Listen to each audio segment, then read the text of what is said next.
open it up to questions.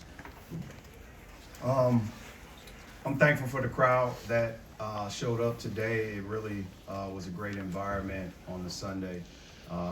They've had a rough weekend, Friday night, then obviously Saturday, and then tonight, and our fans showed up.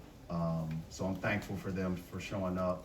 Thankful to our players, our staff for being able to execute a game plan. It was awesome to see things come to fruition.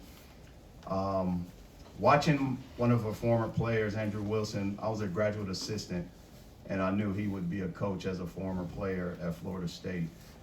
In addition to Xavier Silas, seeing Xavier Silas, another former player, when I was at Northern Illinois on that same staff, being able to connect those two from different institutions, different times in my coaching career, that's what it's about, being able to connect people that work well together in this profession. And it's the lifelong relationships that I talk about having with my players. It just didn't start when I became a head coach. It started when I became or even got into coaching at the very beginning. So I'm thankful for the friendship that has transitioned into, because it's very special to see.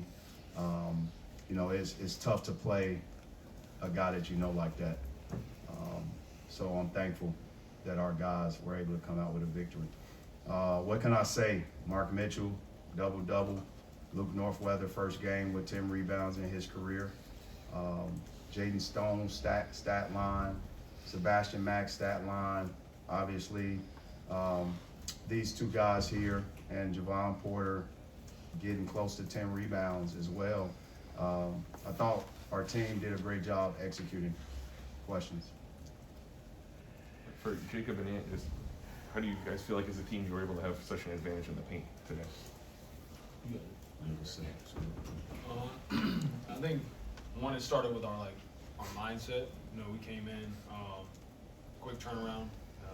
I think we again executed very well on what we were trying to do. They went to their zone and everything like that, and it kind of opened up the middle for us. The free throw line extended and everything, and we just started cutting and just communicating on what we were doing. And I think Mark stayed aggressive, from the last game to this game, and it pays off. I mean, he's a force down there, and he attracts a lot of attention, opens up a lot of cuts for us, and we executed. Yeah, like Cruz said, we just focused on coach's game plan. They threw a little zone at us, and we kept in the middle. So just staying in attack mode, keep telling Mark to get paint touches and go finish at the rim. So just with our size, just being aggressive and attacking the rim. For Andrew Jacob as well, what was kind of the adjustment at halftime, the way that they shot from three in the first half to kind of shut that down a little bit more in the second half? Just staying with it. I think that was a big emphasis. Is they hit a backboard three, and then they had a loose ball three and everything like that. So just a couple of the situations, not overreacting, seeing certain shots go in, kind of just forgetting it and getting to the next play. And obviously at halftime you can make your adjustments and everything with how they're playing, and we did. We just stayed more aggressive, communicated on switches, and trusted each other, and stayed attached to the hot man. And if he hit a tough one, then he hit a tough one. But just having each other's back, long rotations. So. Coach, what did you see 6 minutes tonight from Nicholas Randall that had the reverse alley-oop and forced the turnover there in his college debut? Nicholas has a joyful spirit. His upperclassmen continue to put their arms around him, and there's nothing he's going through right now that they hadn't gone through.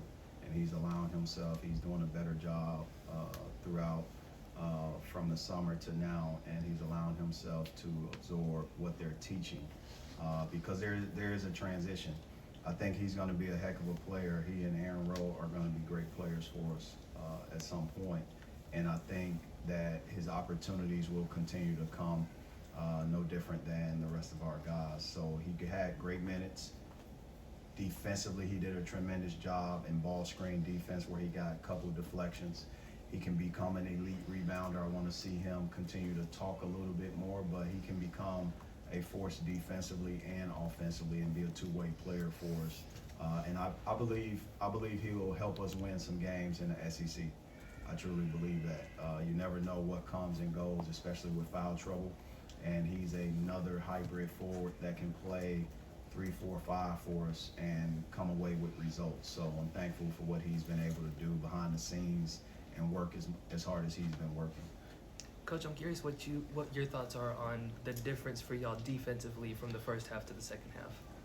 First half to the second half, I think the difference is we were able to get there on shooters and specifically lower their percentages. When you have, a high percentage field goal number, it puts stress on you. But ultimately, we did make the adjustments.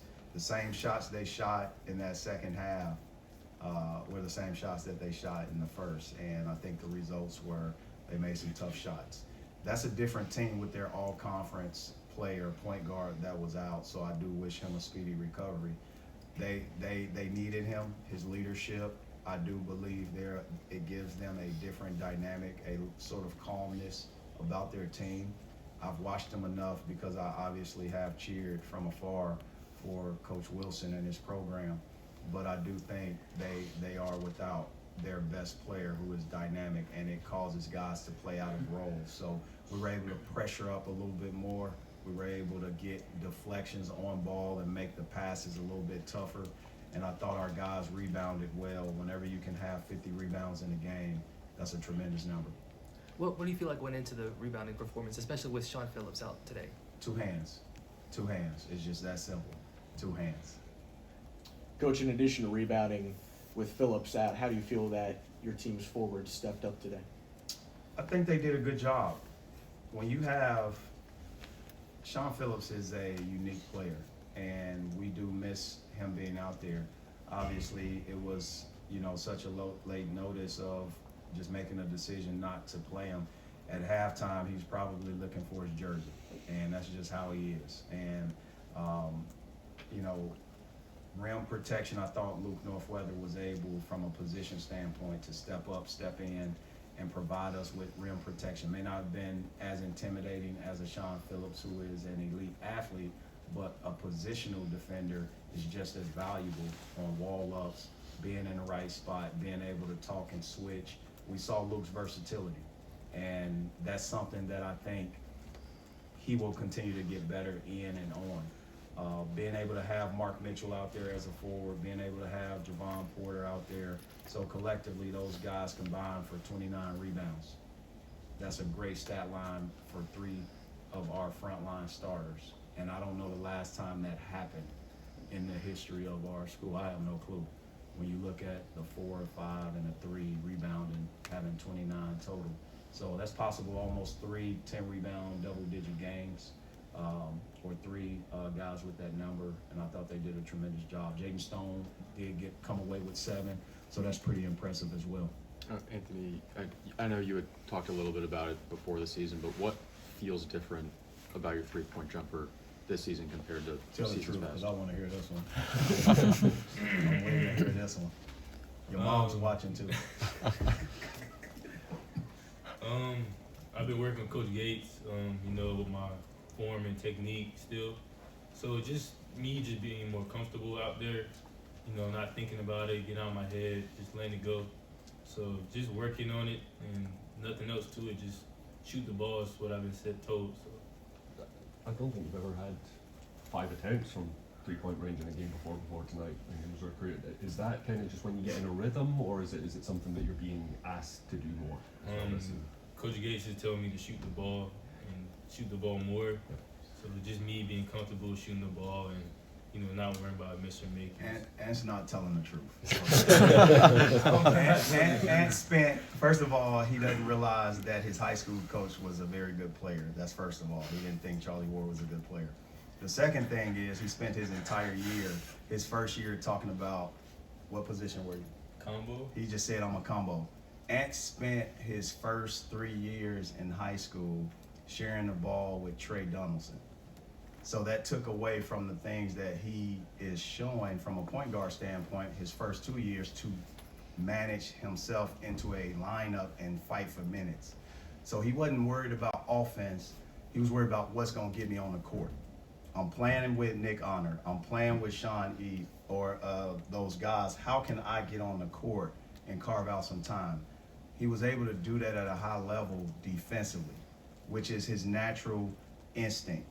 Well, what did he leave behind? Because we got Caleb Grill, because we have guys able to score, what was there to do? He ended up sacrificing his offense. If you watched his tapes, AAU, if you watched his tapes high school, he shot the ball.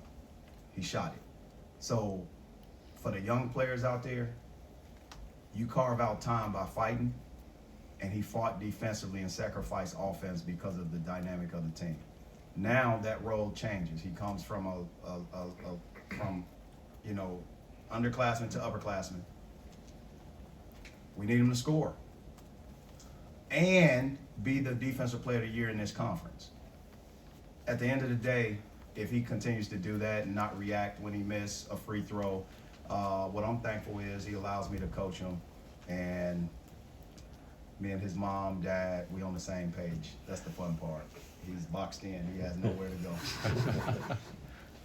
Coach, how do you help a player make that transition from fighting for minutes early on and, being in more of a role to helping them? How do I do that, Cruz? Because he had to go through it too. I would say it was, it's like tough love. You gotta kind of go through the storm. He's like there for you, but he's also like, he turns it into, learning lessons outside of basketball as well. He treats you like a man, he treats you like a little kid or anything like that. I mean, he's there for you, but he also lets you like learn on your own a little bit, but he's always gonna have your back, and I think that's one thing he did for me was, he showed the tough love for me because I needed it. I needed to grow from it, and I'm benefiting from it. Like I'm having the benefits from it now. Being able to play my mind free and not thinking about too many things. And, he's really good at it. I mean, he really cares. That's something that's organic from him. He does really care. It's bigger than basketball. So. I can tell Cruz has grown because I asked him a question today. I said, you want to go back in at the 4-minute mark? He said, no, just keep those guys in. And last year, Jacob Cruz wouldn't have said that. He's going to figure out how many shot attempts he had so he can obviously try to score some more. I think when you challenge young people, I get to use their triggers, but also the people that they can go back and run to. Aunt Robinson's mom, dad, family, his wife. At the end of the day, I invite Carmen to practice, and she gets to see her husband's development. That's a unbelievable front row seat into coaching because it's not just me. In fact, something happened. I said, Jacob, you're not talking loud enough. Then he repeated something. I said, that's not loud enough. Then I yelled across the gym and said, what I say? That's my wife. I said, Carmen, is he talking? So when you have a healthy environment like that, and these guys allow you to push them, it takes relationship and real love. These guys know I love them, and no different than my relationship with Andrew Wilson and Xavier Silas. Nick Corder's on that staff as well. He was my manager at Cleveland State my first year. Those guys, the relationship goes beyond just basketball. It's lifelong. One last question. Coach, on a day where you kind of unexpectedly lose another player, how encouraging is it to see so much of the offensive load spread around the entire depth of your lineup? I'll put this on the record. Sean wanted to play. I had to make a decision. 3 games in less than 5 days. I'm just shocked he allowed me to make that decision, but it comes with the relationship. Sean wanted to be out there with his teammates. And leave no doubt about it, he wanted to find his jersey at halftime.